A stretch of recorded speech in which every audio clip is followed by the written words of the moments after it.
20வது வசனத்துல சொல்லப்பட்டிருக்கிறது, வேண்டிக் கொள்வதற்கும் கிரியை செய்கிற வல்லமையின்படியே நமக்கு செய்ய வல்லவராய் இருக்கிறார்.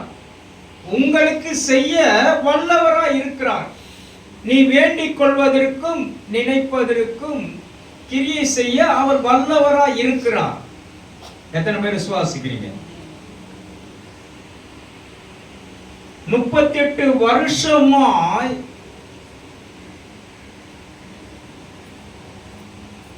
ஒரு வியாதிஸ்தன் பெதஸ்தா குளத்தண்டையிலே அமர்ந்து கொண்டிருக்கிறான். ஐயோ, யாராவது என்ன கொண்டு போய் விடுவாங்களா அப்படின்னு சொல்லிட்டு அமர்ந்து கொள்ளும். எப்பயாவது ஒரு நேரத்தில் தேவதூதன் ராஃபேல் என்ற தேவதூதன் வந்து அதை என்ன பண்ணுவான், கலக்கும். அந்த தண்ணீரை கலக்கும் போது அதுல முதல் யாரு இறந்துகிறார்களோ அவர்களுக்கு என்ன கிடைக்கும்? சுகம் கிடைக்கும். எப்பேற்பட்ட வியாதியா இருந்தாலும் சுகம் கிடைக்கும். எப்பேற்பட்ட சோர்வா இருந்தாலும் அல்லது முடக்குவாதமா இருந்தாலும் சுகம் கிடைக்கும். எப்பயாவது தான் அந்த தேவதூதன் உள்ளே இறங்கும். அந்த குளத்துக்கு பேரு பெதஸ்தா. பெதஸ்தா எல்லாம் சொல்லுங்க. பெதஸ்தா. பெதஸ்தா என்றால் என்ன சொல்லுப்பா? பெதஸ்தானா தேவனின் வீடு, அதாவது இரக்கத்தின் வீடு. சொல்லுங்க, இரக்கத்தின் வீடு. எப்பாவது ஒரு வாட்டி தான் அற்புதம் நடக்கும். எப்பயாவது ஒரு நாள் தான் அந்த ராஃபேல் என்ற தூதன், தேவதூதன் வருவான்.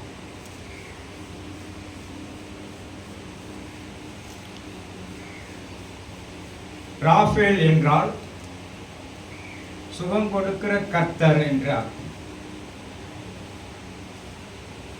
அப்போ அந்த தேவதூதன் வருவதற்காக அவன் கிட்டத்தட்ட 38 வருஷமாய் காத்து கொண்டு இருக்கிறான். பிறவில இருந்து தூக்கின்னு வந்து வெட்டிட்டு இருப்பாங்க அவனை. சுகத்துக்காக காத்திருக்கிறான்.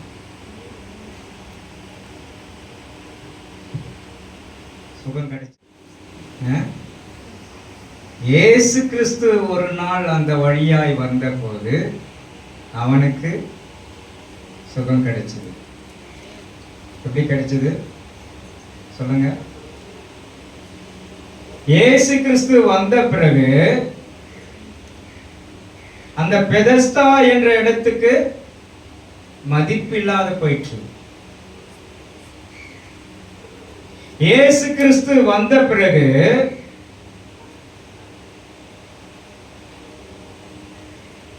அந்த தேவதூதனுக்கு வேலை இல்லாத போயிற்று. இயேசு கிறிஸ்து வந்த பிறகு வியாதி எங்க போச்சுன்னு தெரியல. அவ்வளவு வல்லமை படைத்தவர். நீ வேண்டிக் கொள்வதற்கும் நினைப்பதற்கும் எண்ணுவதற்கும் அதிகமாய் கிரியை செய்கிற தேவன் உன்னிடத்தில் இருக்கிறார் என்பதை நீ அறிய வேண்டும். எத்தனை பேர் விசுவாசிக்கிறீங்க? ஆமென், ஹல்லேலூயா. கர்த்தர் உங்களுக்குள்ளே வாசம் பண்ணுகிற தேவன். அவரை கூப்பிட்டா வருவாருங்க.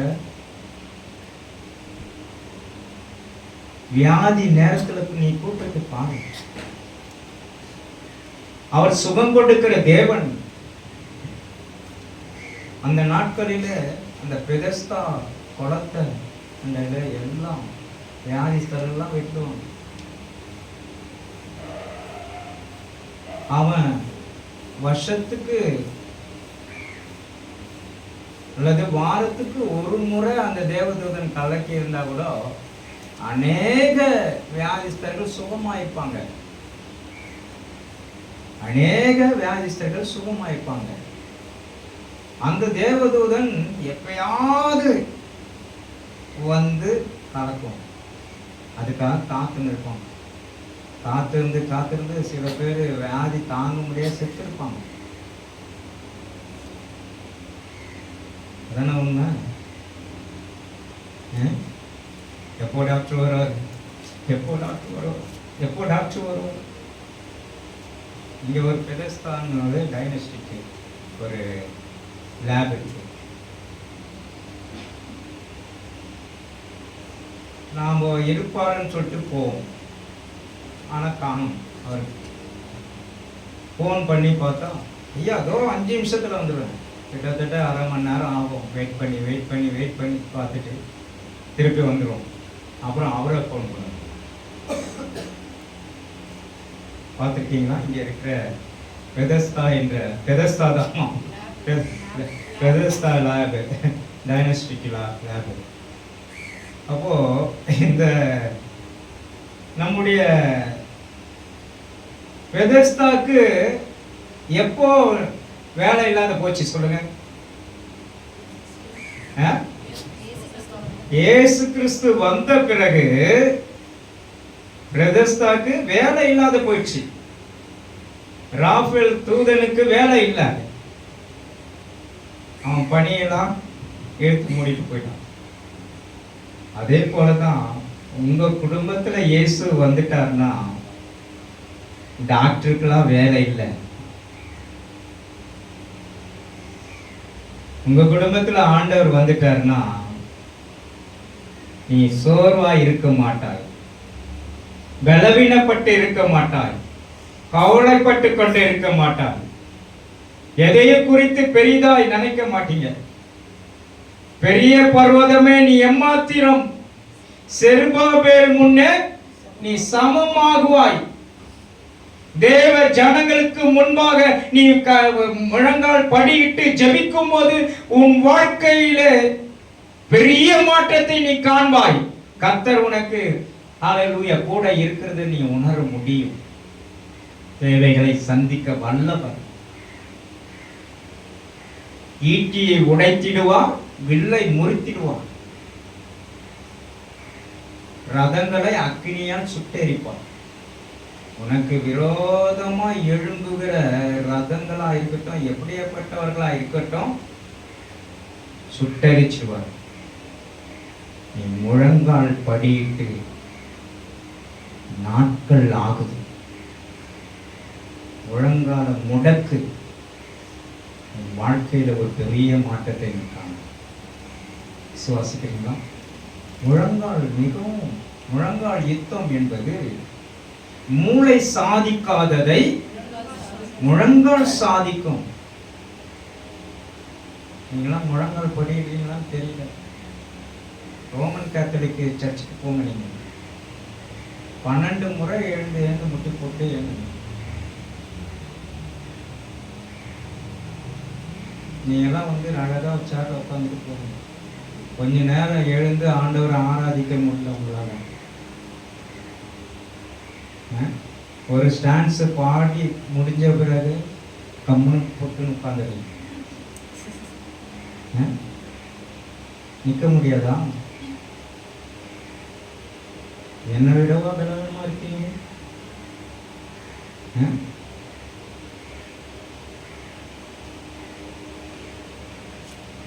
நான் பலவீனமா இருந்தாலும் கிறிஸ்து இயேசு எனக்குள் பல தருகிறார். அல்லேலூயா.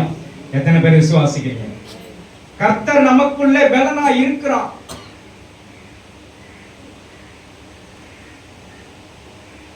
பெரிய பர்வதமே நீ எம்மாத்திரம், பெரிய பிரச்சனையே நீ எம்மாத்திரம், செருபாபேல் முன்னே நீ சமமாக்குவாய்.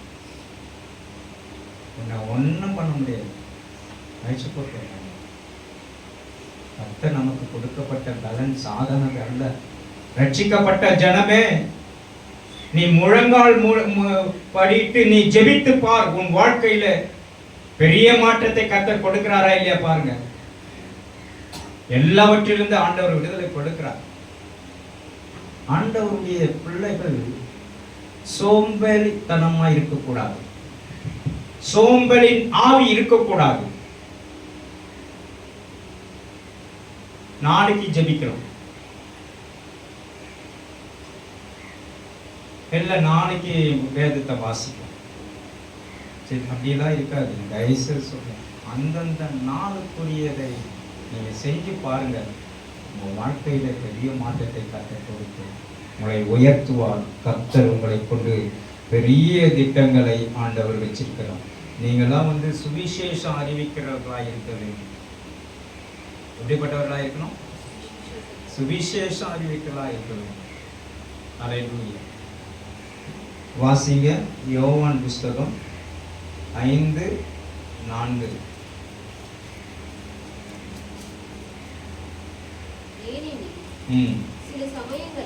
சில சமயங்களில் தேவதூதன் ஒருவன் அந்த குளத்தில் இறங்கி தண்ணீரை கலக்குவான். தண்ணீர் கலக்கின பின்பு யார் முந்தி இறங்குவானோ அவன் எப்பேற்பட்ட வியாதிஸ்தனா இருந்தாலும் என்னவானா? சொஸ்தம் ஆவான். அல்லேலூயா. இரக்கம், தேவதூதனுக்கு ஒரு இரக்கத்தை ஆண்டவர் அந்த இடத்துல கொடுத்திருக்கிறார். பெதஸ்தா. பெதஸ்தா என்றால் இரக்கத்தின் வீடு.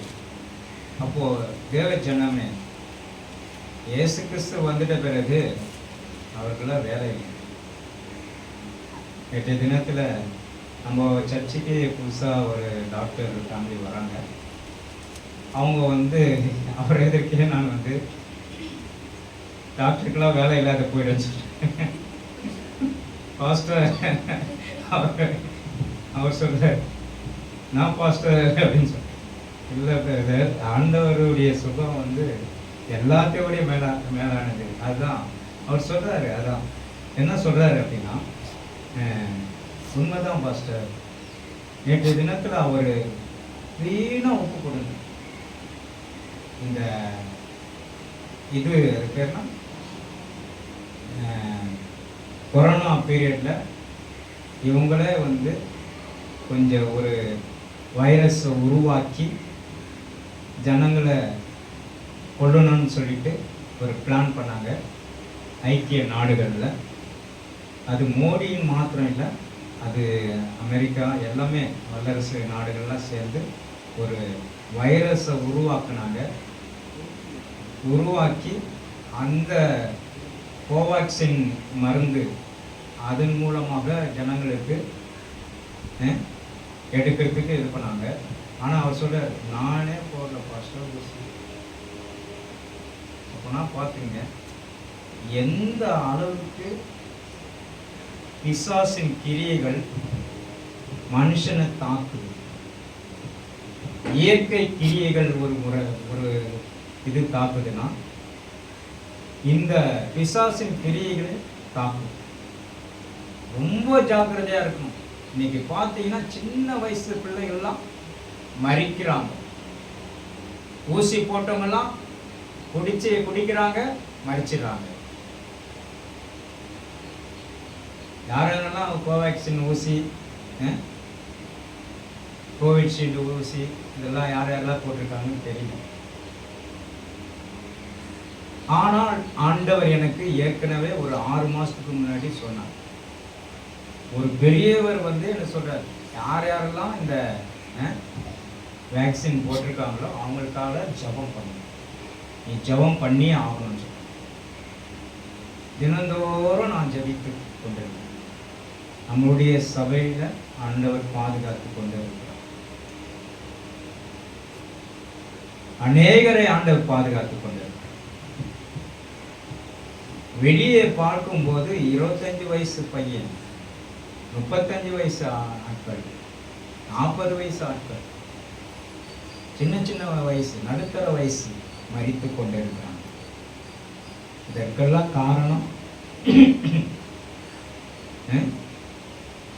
பிசாசு மனுஷன் மேல கண்ணு வச்சு. ரொம்ப ஜாக்கிரதையா இருக்கணும். நம்ம ஆண்டவரை நோக்கி, சிலுவையை நோக்கி நாம் பார்ப்போமானால் நமக்கு கர்த்தர் விடுதலை கொடுத்து நம்மை உயர்த்துவார். அல்லேலூயா. அவர் நமக்கு பெதஸ்தாவா இருக்கிறார். இன்னைக்கு நம்ம பெதஸ்தாக்கு வேலை இல்லாத போயிடுச்சு. அவர் தான் நமக்கு எப்போ சிலுவையில தன்னை அர்ப்பணித்தாரோ அவருடைய தழும்புகளால் நமக்கு சுகம் உண்டு. விசுவாசிக்கிறீங்களா? அவருடைய தழும்புகளால் நமக்கு சுகத்தை கர்த்தர் கொடுக்கிறார். நீதியின் சூரியன் உன் மீது உதிக்கும். வாசிங்க மல்கியா புஸ்தகம் 4:2. ஆனாலும் என் நாமத்துக்கு பயந்திருக்கிற உங்கள் மேல் நீதியின் சூரியன் உதிக்கும். அல்லேலூயா. பாருங்க, நீதியின் சூரியன் உதிக்கும். அவர் சொல்றாரு, என் நாமத்தின் மேல் பயந்திருக்கிறவர்களுக்கு. இன்னைக்கு ஆண்டவருக்கு நீங்க தன்னை அர்ப்பணிங்க, நீதியின் சூரியன் உதிக்குதா இல்லையான்னு பாருங்க. கர்த்தர் உங்களை கொண்டு பெரிய திட்டங்கள் வச்சுக்கிறார். விசுவாசிக்கிறீங்களா? கர்த்தர் பெரிய காரியங்களை செய்ய அவர் வல்லமை உள்ள தேவனாய் இருக்கிறார். அல்லேலூயா. எல்லாவற்றிலும் ஆண்டவர் பாதுகாத்து வழி நடத்துவார். அதுதான் யாத்ராம் புஸ்தகம் 15:26 வாசிங்க. யாத்ராகமம் புஸ்தகம். நீ உன் தேவனாகிய சத்தத்தை கவனமாக கேட்டு அவர் பார்வைக்கு செம்மையானவைகளை செய்து அவர் கட்டளைகளுக்கு செவி கொடுத்து அவருடைய நியமங்களை யாவையும் கைக்கொண்டார். நான் எகிப்தியருக்கு வரப்பண்ணின பாருங்க, எகிப்தியருக்கு வரப்பண்ணின வியாதிகளை ஆமென் அவருடைய கட்டளைக்கு நீ செவி கொடுக்கும் போது யாருக்கு வர பண்ணின வியாதி? எகிப்தியருக்கு வர பண்ணின வியாதி உனக்கு வர பண்ண மாட்டேன்னு சொல்ற. நானே உன் பரிகாரியாகிய கர்த்தர். நான் உனக்குள்ள இருக்கிறேன். நான் உனக்கு என்னையே பரிகாரமா கொடுத்திருக்கிறேன்னு சொல்ற. விசுவாசிக்கிறீங்களா? கர்த்தர் நமக்குள்ள இருக்கிறான். நீ அவருடைய கட்டளைக்கு நீ கீழ்ப்படிய வேண்டும். தேவனுக்கு தம்மை அர்ப்பணிக்க வேண்டும். ஆண்டவருக்கு நாம் உண்மையா இருக்க வேண்டும். ரெட்ட வேஷம் போடக்கூடாது. ஆண்டவருக்கு தம்மை அர்ப்பணிக்கும் போது உன் வாழ்க்கை மாறும். எல்லாவற்றிலும் கர்த்தர் உன்னை வாளாக்காமல் தலையாக்குவார். நீ கீழாகாமல் மேலாவா என்று சொல்லப்பட்டிருக்கிறது. அதே போல யாத்ராகமம் 23:25 வாசிங்க. ஆமென். வேதம் சொல்லுகிறது, உங்கள் தேவனாகிய கர்த்தரையே சேவிக்க கடவீர்கள். அவர் உன் அப்பத்தையும் ஆசீர்வதிப்பார், உன்னிடத்திலிருந்து விலக்குவார். விசுவாசிக்கிறீங்களா? வியாதியை உன்னிடத்திலிருந்து விலக்குவார். எப்பேற்பட்ட வியாதியா இருந்தாலும் ஆண்டவர் விலக்கி போட்டுவார், சுகத்தை கொடுப்பார். ஆண்டவருடைய வேலை என்னன்னா, அவர் நமக்காக மரிச்சிட்ட பிறகு நாம் வியாதிப்பட்டவர்களா இருக்கக்கூடாது. அவர் சிலுவையை நோக்கி பார்க்கும்போது நமக்கு கர்த்தர் விடுதலை கொடுப்பார். அல்லேலூயா. சமாதானத்தின் தேவன் நம்மோடு கூட இருக்கிறார். எல்லாவற்றிலும் நமக்கு விடுதலை கொடுத்து நம்மை உயர்த்த அவர் வல்லமை உள்ள தேவனாய் இருக்கிறார். ஆண்டவருக்கு தம்மை அர்ப்பணிங்க. கர்த்தர் உங்களை வாளாக்காமல் தலையாக்குவார். நீ கீழாகாமல் மேலாவா என்று சொல்லப்பட்டது. சங்கீத புஸ்தகம் 107 வாசிங்க. 107:20. சங்கீதம் 107.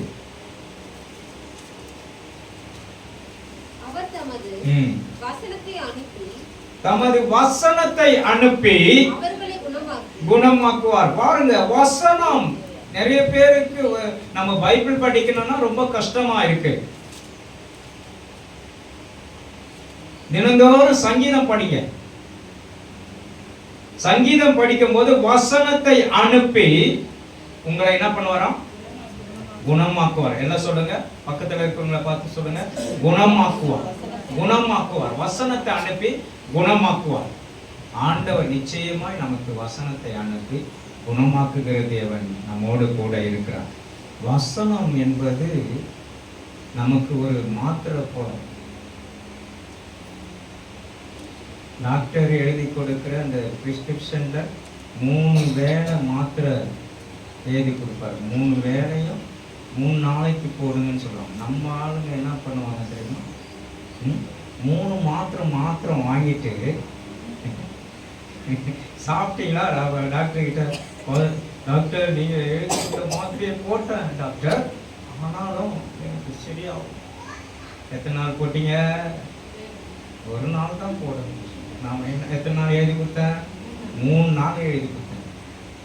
3 நாள் எழுதி கொடுத்த மாதிரி ஒரு நாள் போட்டு எழுதுனா அவர் என்ன பண்ணுவாரு?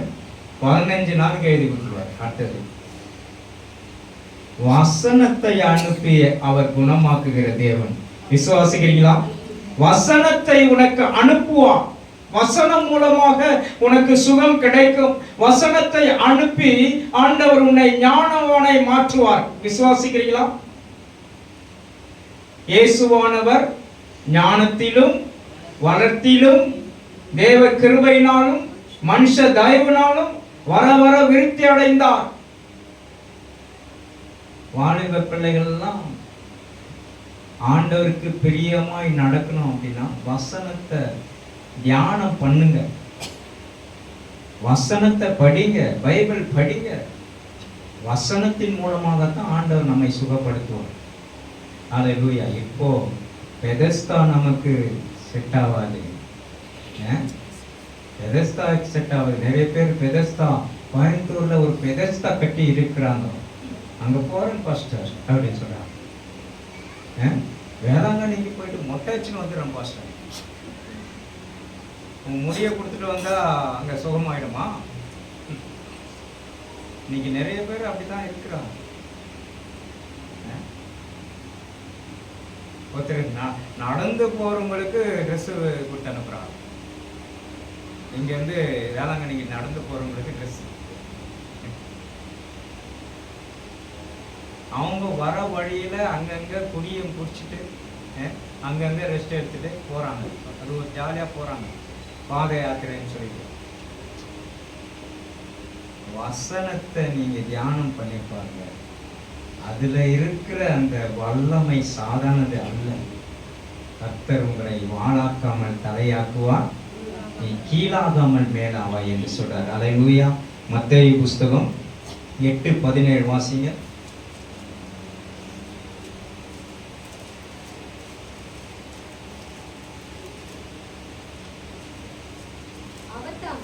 அவர் தாமே நம்முடைய பலவீனங்களை ஏற்றுக்கொண்டு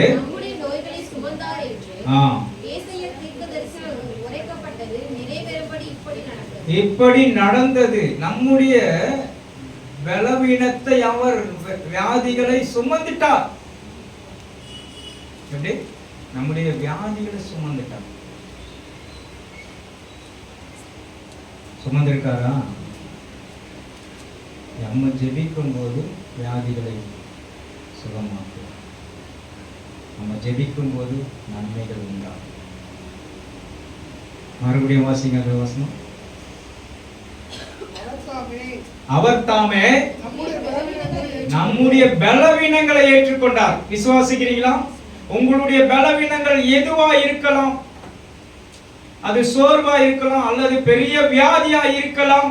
அப்புறம் நம்முடைய நோய்களை சுமந்தார் என்று ஏசாயா தீர்க்கதரிசி உரைக்கப்பட்டிருக்கிறது. ஏசாயா தீர்க்கதரிசி மூலமாக உரைக்கப்பட்ட அந்த வார்த்தை இந்த மத்தேயு புஸ்தகத்தில் எழுதியிருக்கிறது.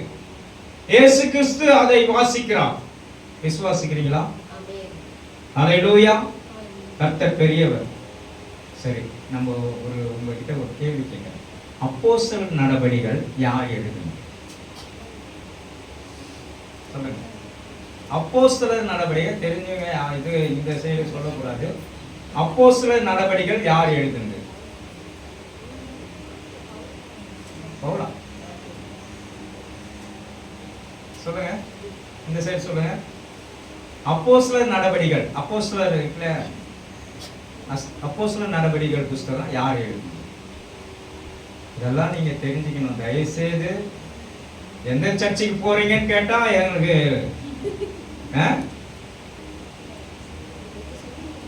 சொல்லுங்க.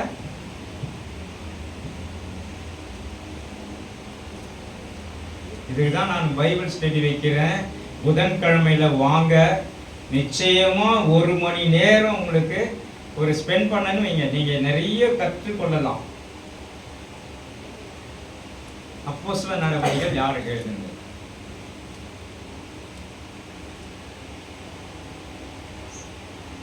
விடை சொல்லுவா இல்ல அடுத்த வாரம் நீங்க சொல்றீங்களா? அப்போஸ்தலர் நடவடிக்கைகள் டாக்டர் யாரு? டாக்டர் யாரு? லூக்கா, மருத்துவர், அவர் எழுதுனது. இதெல்லாம் நீங்க நிறைய சின்ன சின்ன விஷயம்லாம் நீங்க தெரிஞ்சுக்கணும். விசுவாசிக்கிறீங்களா?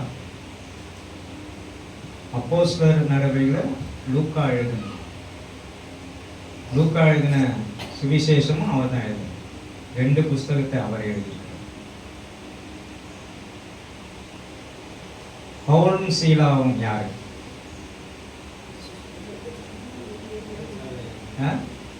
பவுலும் சீலாவும் சிறைச்சாலையில இருந்தாங்க. யாரு? யாரு சொல்லுங்க? கணவன் மனைவி.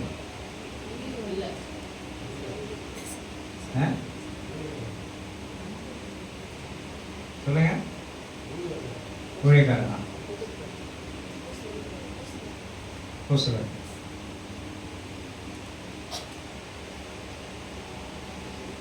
பவுலும் சீலாவும் யார்?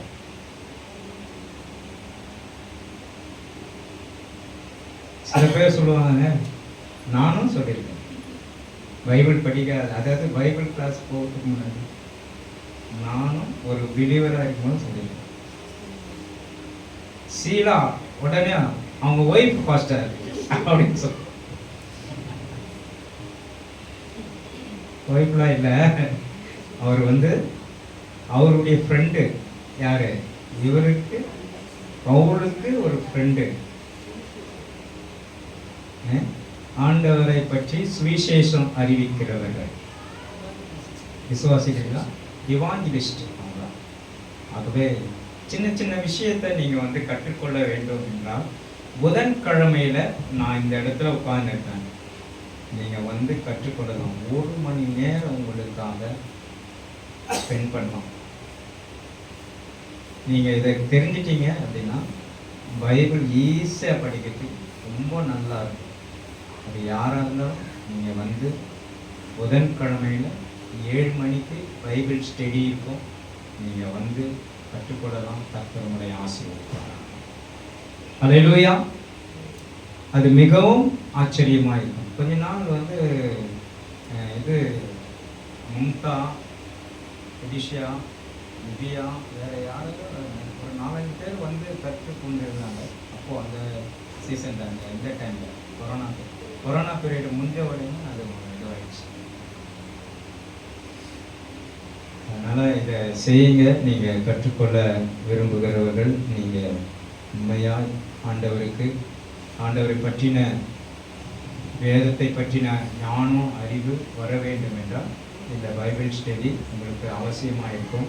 கர்த்தர் உங்களை ஆசீர்வதிப்பார். நம்ம எல்லாரும் கண்களை மூடி நாம் ஜெபிப்போம். கடைசியாக ஒரே ஒரு வார்த்தையை நாம் சொல்லி முடிக்கலாம். மத்தேயு எழுதின சுவிசேஷம் 24:14.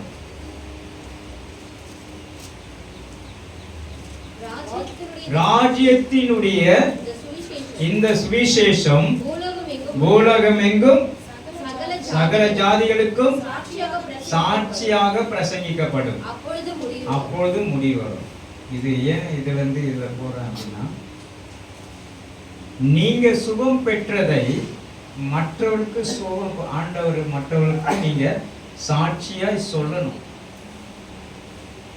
ஆண்டவர் உங்களுக்கு எவ்வளவு சுகத்தை கொடுத்திருக்கிறார், எவ்வளவு பலவீனத்திலிருந்து உங்களை பூர்ண சுகப்படுத்தியிருக்காரா?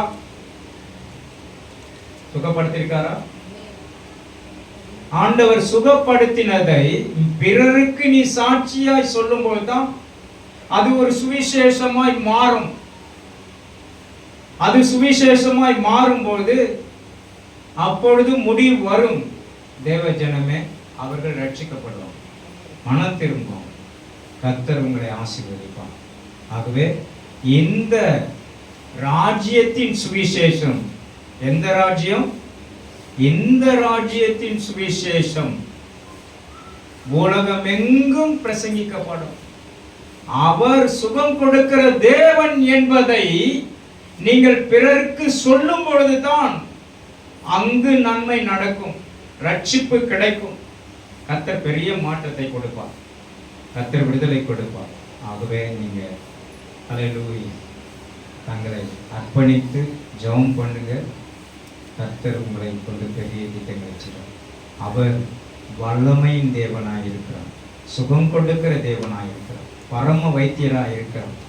அல்லேலூயா எல்லாவற்றிற்கும் அவர் சுகத்தை கொடுக்கிறார். அது எப்பேற்பட்ட வியாதியா இருக்கும், அது கேன்சர் வியாதியா இருக்கட்டும், அது பொல்லாத தொற்றா இருக்கட்டும், சரீரத்துல எவ்வளவு பாக்டீரியாக்கள் உள்ளே இருந்தாலும் ஆண்டவருடைய வார்த்தை சொல்லி நீ ஜெபிக்கும் போது அந்த பாக்டீரியாக்கள்லாம் அழிந்து போகும். விசுவாசிகளா, அந்த கெட்ட பாக்டீரியாக்கள் அழிந்து போகும். கர்த்தர் விடுதலை கொடுப்பார், சுகத்தை கொடுப்பார்.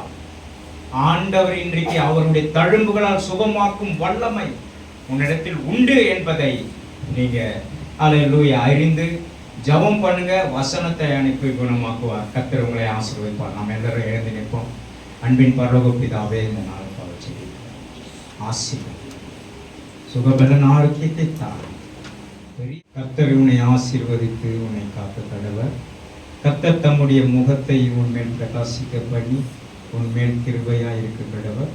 கர்த்தர் தம்முடைய முகத்தை உன்மேல் பிரசன்னமாக்கி உனக்கு சமாதானத்தை கட்டளையிட கடவர். அன்பின் பரலோக பிதாவே, ஒவ்வொருவரையும் சமாதானத்தோடு அனுப்புங்க, ஒவ்வொருவரையும் ஆசீர்வதித்து அனுப்புங்க. ஒவ்வொருக்குள்ளே ஆண்டவரே இருக்கிற பலவீனங்கள் சோர்வுகள்லாம் எடுத்து சுகபலத்தோடு அனுப்புங்க. பாதுகாத்து கொண்டு வழி நடத்து இயேசுவின் நாமத்தில் பிதாவே. எல்லாம் சேர்ந்து சொல்லுவோம். என் ஆத்துமாவே கர்த்தரை ஸ்தோத்திரி, என் ஆத்துமாவே கர்த்தரை ஸ்தோத்திரி, அவர் செய்த சகல உபகாரமும் மறவாதே. நம் ஆண்டவராகிய இயேசு கிறிஸ்துவின் கிருபையும் பிதாவாகிய தேவனுடைய அன்பும் பரிசுத்த ஆவியானுடைய அன்பின் ஐக்கியமும் சமாதான சுகமும் நாம் அனைவரோடு என்றென்றைக்கும் சதா காலங்களிலும் கூட இருப்பதாக. ஆமென் சொல்லுவோம். ஆமென். அல்லேலூயா. கர்த்தர் பெரிய காரியங்களை செய்வாராக.